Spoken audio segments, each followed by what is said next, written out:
True prophetic love, a bond that's pure and true. True prophetic love, a love that guides us all in everything we do. Alhamdulillahi Rabbil Alameen wassalatu wassalamu ala khatamin nabiyyin amma ba'du fa'a'udhu billahi minash shaitanir rajim. Bismillahir Rahmanir Rahim.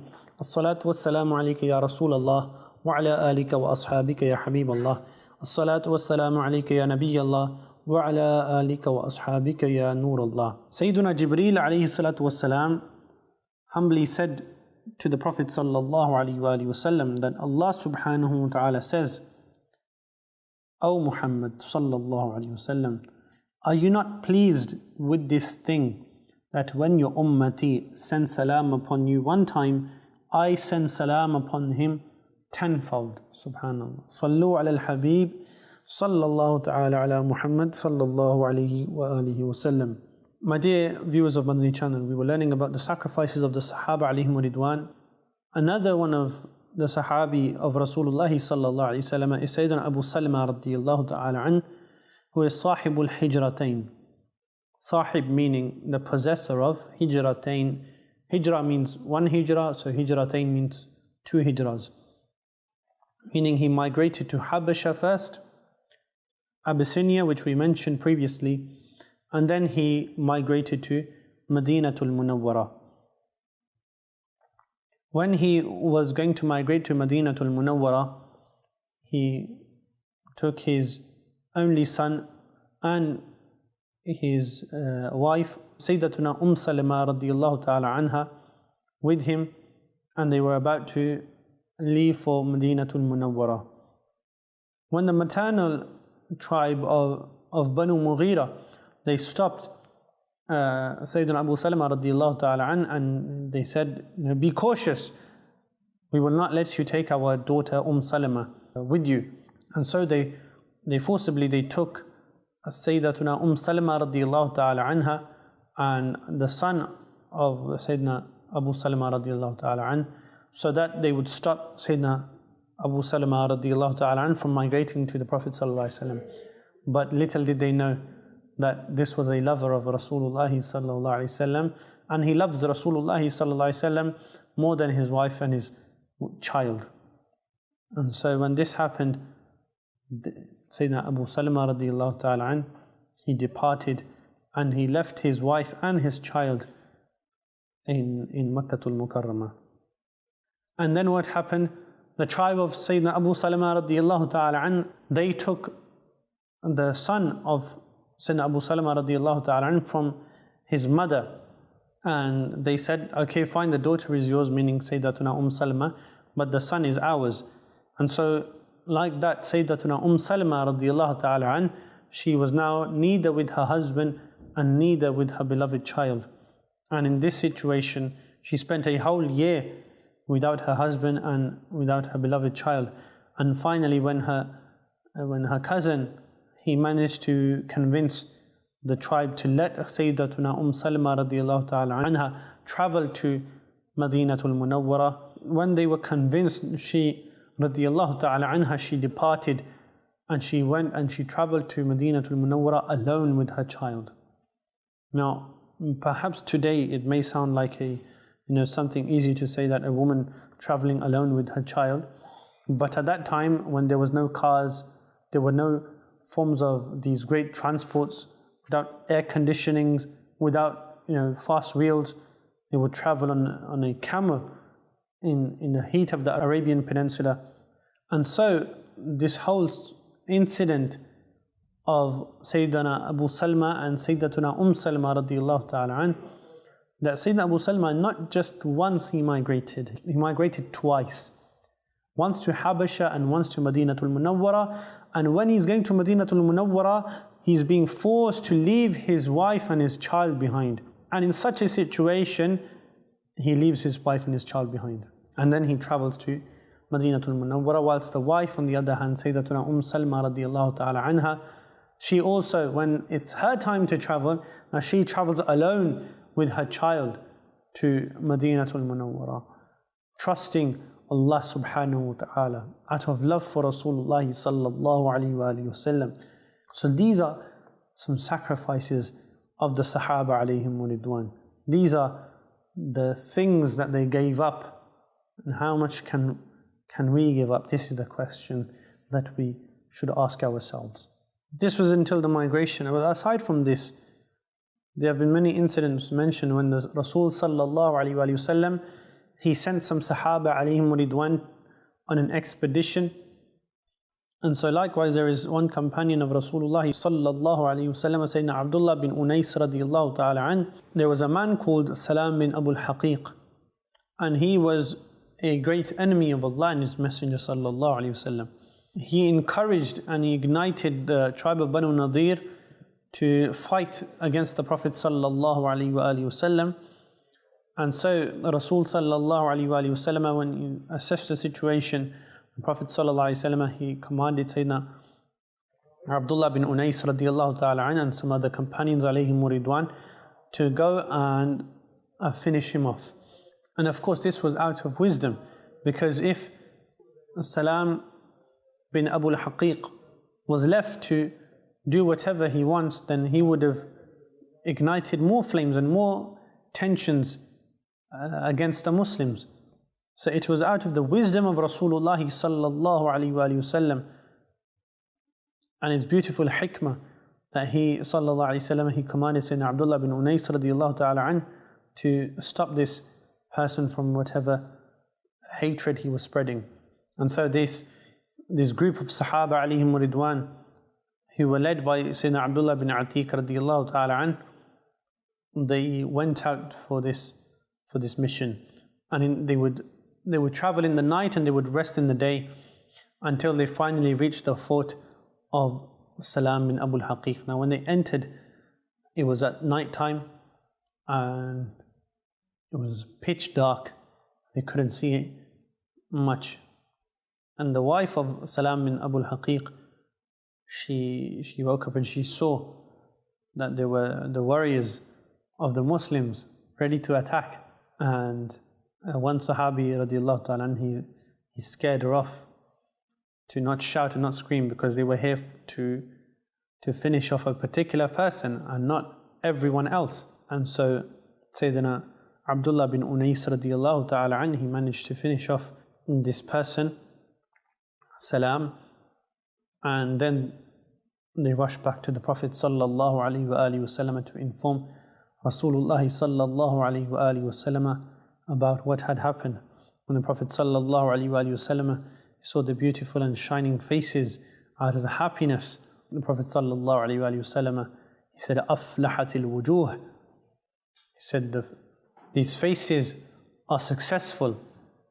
And Rasulullah sallallahu alayhi wa sallam, once he said this, the Sahaba alayhim ridwan who had come from this mission, in fact, O Messenger of Allah sallallahu alayhi wa sallam, your beautiful face is the reason for our success. Meaning your beautiful face is the reason for why we have become successful in our objectives and our missions.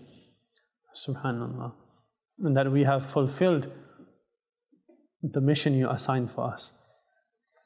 Likewise, the tribe of Hudayl, in the leadership of Khalid bin Sufyan, who was also an enemy of Rasulullah sallallahu alayhi wa sallam, he came to attack the Muslims. And they were at the place of Nakhla. Rasul sallallahu alayhi wa sallam, he sent Sayyiduna Abdullah bin Unais radiyallahu ta'ala an to finish him off. Why? Because he was causing trouble for the Muslims at the time. And so it would have led to more bloodshed. So the Rasul sallallahu alayhi wa sallam, he sent Sayyidina Abdullah bin Unais radiyallahu ta'ala an again. But this time, Khalid bin Sufyan, he was in a huge army. And so it would be difficult to finish him off. So Sayyidina Abdullah bin Unais radiyallahu ta'ala an, he sought permission from Rasulullah sallallahu alayhi wa sallam for deception whilst going on this battle. And the Prophet sallallahu alayhi wa sallam gave him that permission. When he reached over there, he found this enemy to be around some women, And so Sayyidina Abdullah bin Unais radiallahu ta'ala anhu, he said, I've heard that you've come here to attack on Madinatul Munawwara, which is the reason why I'm here. And so he, listening to Sayyidina Abdullah bin Unais radiallahu ta'ala anhu, he became mesmerized by his speech. And he became negligent.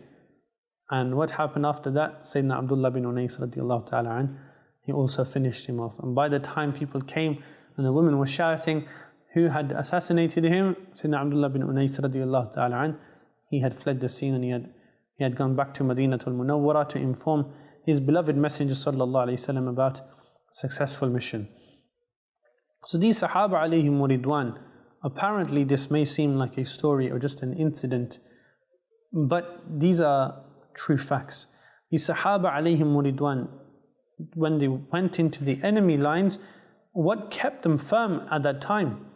That in such an army, this person, Sayyidina Abdullah bin Unais radiallahu ta'ala anhu, he was walking alone. And in such bravery, what gave him that bravery? What gave him that courage? What kept him firm in that moment? It was indeed the love of Rasulullah sallallahu alayhi wa sallam. It was the passion to fulfill the command of Rasulullah sallallahu alayhi wa sallam. And he did not want to leave without fulfilling the command of Rasulullah sallallahu alayhi wa sallam. And so he fulfilled the command of Rasulullah sallallahu alayhi wa sallam. And he finished the enemy of Allah subhanahu wa ta'ala off. For the sake of who? The Messenger of Allah sallallahu alayhi wa sallam. Likewise, you have the incident of Sayyidina Hudhayfa radiallahu ta'ala anhu. This was later on in the seerah of the Rasul sallallahu alayhi wa sallam, at the time of the battle of Khandaq, where the Prophet sallallahu alayhi wa sallam, where there was such extraordinary wind that and darkness that one could not even see their own hand. In that situation, Sayyidina Hudhayfa radiallahu ta'ala anhu, he had a small piece of cloth to cover himself, and it would reach right just below his knees. That's how small it was, from his navel to just below his knees. And that too didn't belong to him, it was of his wife. It was of his zawja, and he was wearing that to suffice in the battle of Khandaq, in the battle of the trench. And in that situation, he kneeled to the ground because of the extreme wind and cold. And the Prophet sallallahu alaihi wasallam, he walked by, and when he saw the Prophet sallallahu alaihi wasallam, out of shyness, he clinged to the ground. And the Prophet sallallahu alaihi wasallam commanded Sayyidina Hudhayfa radiallahu ta'ala anhu to get up and go and bring news of the Quraysh, of the enemies at the time. And so Sayyidina Hudhayfa radiallahu ta'ala anhu, he got up, and as he was about to leave, the Prophet sallallahu alaihi wasallam, he gave him this dua: "Oh Allah, protect him from in front of him and behind him, from his right and from his left, and from above him and from below him." And Sayyidina Hudhayfa radiallahu ta'ala anhu, he says that after hearing that, I became fearless, and the cold, it had absolutely no effect on me. And every step that I would take, it was as if I was walking in the warmth, even though it was cold at the time. But because Rasulullah sallallahu alayhi wa sallam had made this dua, it was sufficient for Sayyiduna Hudhayfa radiallahu ta'ala anhu. When he went and he sought the khabar of the Quraysh. And when he was coming back with this news, he met a group consisting of approximately 20 men who were wearing imamas, who were wearing turbans. And they said, inform the Prophet sallallahu alaihi wasallam that Allah subhanahu wa ta'ala has made means for the destruction of the enemy. And so don't be worried. And so Sayyidina Hudhayfa radiallahu ta'ala anhu, he comes back to the Prophet sallallahu alaihi wasallam, and he sees that the Prophet sallallahu alaihi wasallam, he's offering salah. And he says that this was the habit of Rasulullah sallallahu alaihi wasallam in times of hardship. Prophet sallallahu alaihi wasallam would go to prayer, and after the Prophet sallallahu alaihi wasallam he came out from prayer, Sayyidina Hudhayfa radiallahu ta'ala an, he told the Prophet sallallahu alaihi wasallam of the incident of what had just happened. And Sayyidina Rasulullah sallallahu alaihi wasallam began to smile. Subhanallah. जिसकी तस्कीन से रोते हुए हंस पड़े उस तबस्सुम की आदत पे लाखों सलाम. Such that the Prophet ﷺ, he gave some of his sheet, his cloth, and he placed it upon Sayyidina Hudhayfa radiallahu ta'ala anhu, and he says that I embraced the feet of Rasulullah sallallahu alayhi wasallam and put them against my chest, and I rested like that. Likewise, you have another great companion of the Prophet sallallahu alaihi wasallam, Sayyidina Khubayb bin Adi radiallahu ta'ala an, that once a tribe, they came to the Prophet sallallahu alaihi wasallam and they acted as if they were Muslims. And of course the Prophet sallallahu alaihi wasallam knows best. And they said to the Prophet sallallahu alaihi wasallam, send some people with us so that they can teach us about Islam. Of course they had no good intentions. And Rasulullah sallallahu alaihi wasallam, he sent with them some companions alayhi muridwan, amongst them whom was Sayyidina Khubayb bin Adi radiallahu ta'ala an. And when they came to a particular place, they wanted to martyr these companions alayhi muridwan wal a'yadu billah min dhalik. And so they ended up martyring some companions alayhi muridwan who also had their own story, Allahu Akbar. And finally they took hold of Sayyidina Khubayb bin Adi radiallahu ta'ala and they took him to Makkatul Mukarramah, and they gave him to the Quraysh so that they can take revenge, because he had killed some of their men in the previous battle. So Sayyidina Khubayb bin Adi radiallahu ta'ala was kept as a prisoner, and it was reported that Sayyidina Khubayb bin Adi radiallahu ta'ala, even though there were no grapes in Makkatul Mukarramah at the time, and in the state of being imprisoned, what happened, that he was found to have a huge bunch of grapes with him, a huge bunch of grapes with him that he was eating from, even though there were no other grapes in Makkatul Mukarramah at the time. This was a miracle, a karama of Sayyidina Khubayb bin Adi radiallahu ta'ala an. And Sayyidina Khubayb bin Adi radiallahu ta'ala an, when he was taken to be executed, he asked that he wanted time to pray 2 rak'at to Allah subhanahu wa ta'ala. Prayed 2 rak'at. And then he was put on a huge trunk, a jidh, which is a huge trunk of a tree. And then in this situation, the disbelievers, they started to attack him. And then he read verses of poetry which are mentioned in the books. Immense power, these words of Sayyiduna Khubayb bin Adi radiallahu ta'ala an, which we will mention inshallah in our coming episodes inshallah. May Allah subhanahu wa ta'ala give us a fraction of the love of these Sahaba alayhim ridwan for the Rasul sallallahu alayhi wa sallam. Ameen. بجاه خاتم النبيين صلى الله تعالى عليه وآله وسلم. صلوا على الحبيب صلى الله تعالى على محمد صلى الله عليه وآله وسلم.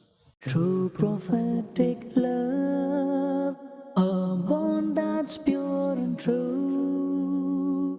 True prophetic love, a love that guides us all.